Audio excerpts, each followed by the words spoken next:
ناظرین السلام علیکم ورحمۃ اللہ وبرکاتہ۔ وعلیکم السلام نحمده ونصلی ونسلم علی رسولہ الکریم، اما بعد فاعوذ باللہ من الشیطان الرجیم، بسم اللہ الرحمن الرحیم۔ وما کان المؤمنون لینفروا کافۃ فلولا نفر من کل فرقۃ منهم طائفۃ لیتفقهوا فی الدین۔ آمنت باللہ صدق اللہ مولانا العظیم وبلغنا رسولہ النبی الامین الکریم الرؤوف الرحیم، ونحن علی ذلک لمن الشاہدین والشاکرین والحمد للہ رب العالمین۔ پچھلی ویڈیو میں نے بتایا تھا کہ غسل کے کتنے فرض ہیں، وہ آپ حضرات نے سماعت کر لیے ہوں گے، اور جو سماعت نہیں کر پائے ہیں تو وہ ویڈیو کو تلاش کر کے سماعت کر لیں۔ اب یہاں سے غسل میں سنت کیا کیا باتیں ہیں، تمام ہمارے مومن اور مومنات کو معلوم ہی نہیں ہے کہ سنت غسل میں کتنی ہیں، کن کن باتوں کو سنت شریعت نے غسل میں رکھا ہے۔ تو پہلا سوال یہی ہے کہ غسل میں کتنی باتیں سنت ہیں، غسل میں کتنی باتیں سنت ہیں؟ تو حضرت علامہ صدر الشریعہ علیہ الرحمۃ والرضوان نے فرمایا کہ غسل میں پہلی سنت ہے غسل کی نیت کرنا، اور نبی کریم صلی اللہ تعالیٰ علیہ وسلم نے ارشاد فرمایا انما الاعمال بالنیات، اعمال کا دارو مدار نیت پر ہے۔ جب ہماری نیت صحیح ہوگی تو ہمارا ہر کام صحیح ہوگا۔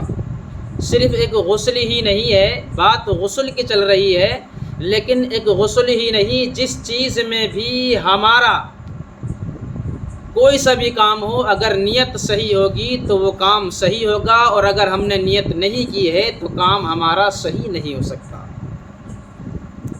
جبکہ نیت کا لغوی معنی ہے دل کا پکا ارادہ، دل کا ارادہ کر لینا، یہ نیت کہلاتا ہے۔ اور اصطلاحی معنی ہے نیت کا زبان سے الفاظ کو ادا کرنا۔ مثلا غسل ہے تو غسل کی نیت کرنا ہے، تو ہمیں اپنی زبان سے یہ کہہ لینا کہ میں غسل کر رہا ہوں پاکی حاصل کرنے کے لیے، میں غسل کر رہا ہوں پاکی حاصل کرنے کے لیے۔ تو یہ الفاظ جو ہوئے نیت کے، یہ اصطلاحی ہوئے، اور جو لغوی ہے نیت کا معنی تو وہ ہے دل کا پکا ارادہ۔ اگر دل کا پکا ارادہ ہم نے کر لیا، زبان سے اگر الفاظ کو ادا نہ کیا تو نیت ہو جائے گی۔ تو غسل میں پہلی نیت کیا ہے؟ غسل میں پہلی سنت کیا ہے؟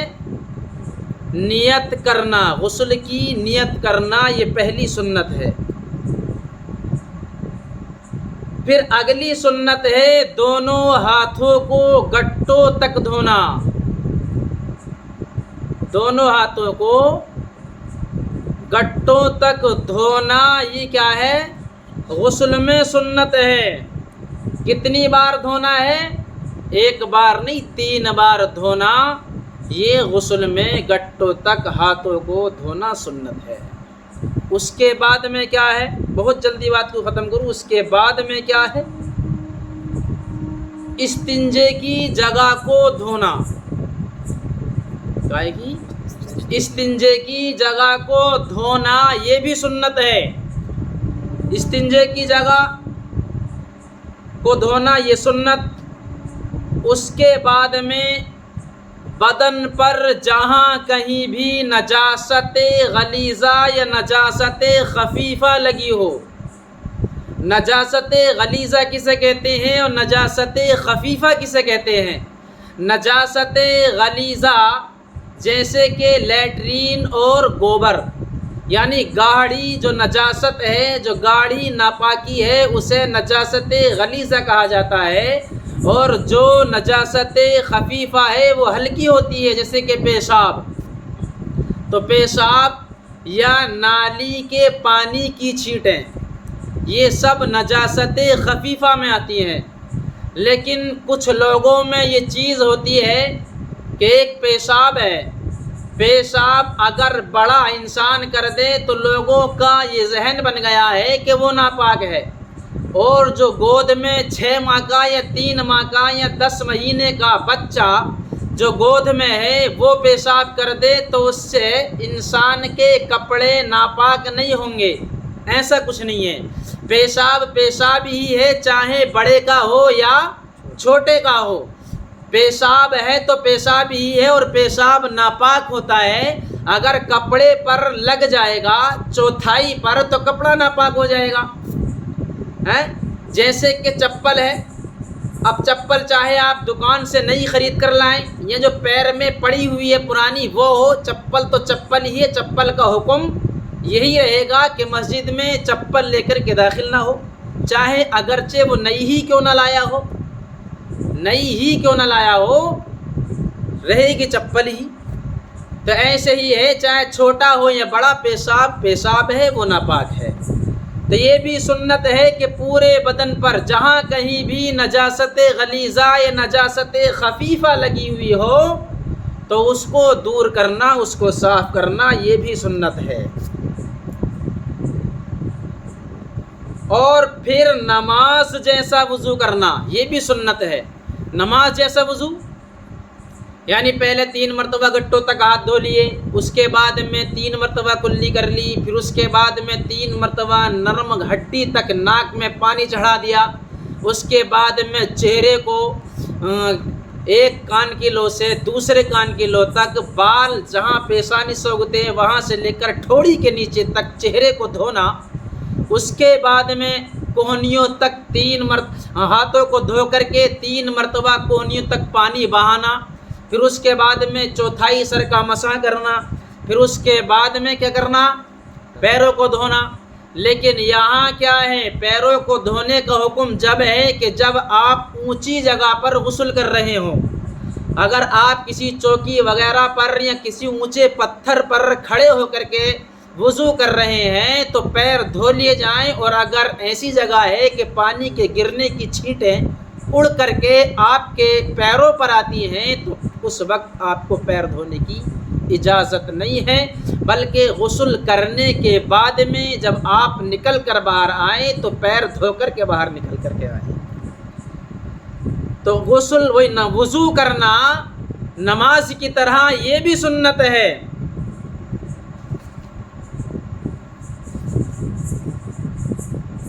اور پورے یعنی بدن پر تیل کی طرح پانی کو ملنا، چپیڑنا، یعنی 1 لوٹا پانی آپ نے ڈالا بدن پر، اور بدن پر ڈالنے کے بعد میں پورے بدن کو ملو کہ کہیں آپ کے بدن پر سوکھی ہوئی جگہ نہ رہ جائے، یا آپ کے بدن پر میل ہو تو وہ چھٹ جائے۔ کچھ لوگ اسی ارادے سے رگڑتے ہیں تو میل جو بدن پر باڈی پر لگا ہوا ہوتا ہے وہ چھٹ جاتا ہے، چلو اسی غرض سے صحیح، لیکن ملنا چاہیے 1 لوٹا پانی ڈالنے کے بعد میں، یہ بھی سنت ہے۔ اس کے بعد میں کیا ہے، داہنے مونڈھے پر پانی ڈالا جائے، پھر بائیں مونڈھے پر پانی ڈالا جائے، یہ بھی سنت ہے۔ پھر اس کے بعد میں تمام بدن پر پانی بہایا جائے، سر سے لے کر پیر تک پانی بہانا یہ بھی سنت ہے، سر سے لے کے پیر تک یہ بھی سنت ہے۔ اور پھر پورے بدن سے پانی کو سونت دینا ہے، ملک صاف کر دینا ہے۔ اور اس کے یہ بھی سنت یہ ہے، اور یہ بھی سنت ہے کہ قبلے کی طرف رخ نہیں ہونا چاہیے، نہاتے وقت غسل کرتے وقت قبلے کی طرف رخ نہیں ہونا چاہیے، یہ بھی سنت ہے۔ اور جب آپ غسل خانے کے اندر داخل ہو گئے تو وقت غسل سلام کلام یا کوئی دعا نہ پڑھنا یہ بھی سنت ہے۔ یہ ہمارے معاشرے میں بہت بڑی کمی ہے کہ نہاتے ہوئے دوسرے سے باتیں کرتے ہیں، اور نوجوان طبقہ تو اتنے گہرے دلدل میں پہنچ چکا ہے کہ اپنے گھر کے اندر نل پر کھڑے ہو کر کے اور نیکر پہن کر کے گھٹنے دکھا کر کے غسل کرتا ہے، جبکہ حکم شرع یہ ہے کہ گھٹنے دکھانا یہ حرام ہے۔ البتہ غسل تو ہو جائے گا لیکن حرام کام کا مرتکب رہے گا، حرام کام کرنے والا رہے گا اور حرام کام کا کرنے کا اس پر گناہ رہے گا۔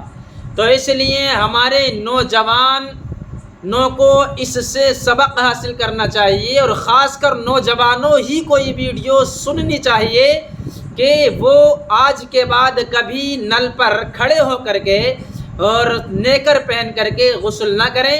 اگر نل پر ہی غسل کرنا ہے تو تہبند باندھ کر یا کوئی ایسا کپڑا پہن کر کے جس سے گھٹنے ڈھک جائیں تو غسل کرے، تاکہ گھٹنے نظر نہ آئیں۔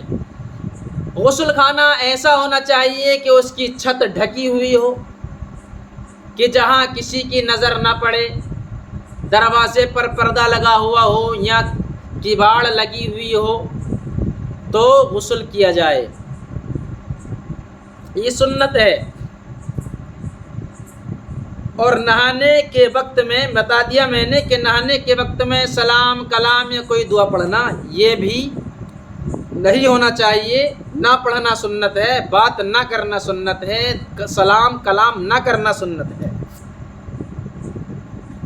اور نہانے کے بعد میں فوراً کپڑے پہن لینا یہ بھی سنت ہے، فوراً نہانے کے بعد میں کپڑے پہن لینا یہ بھی سنت ہے۔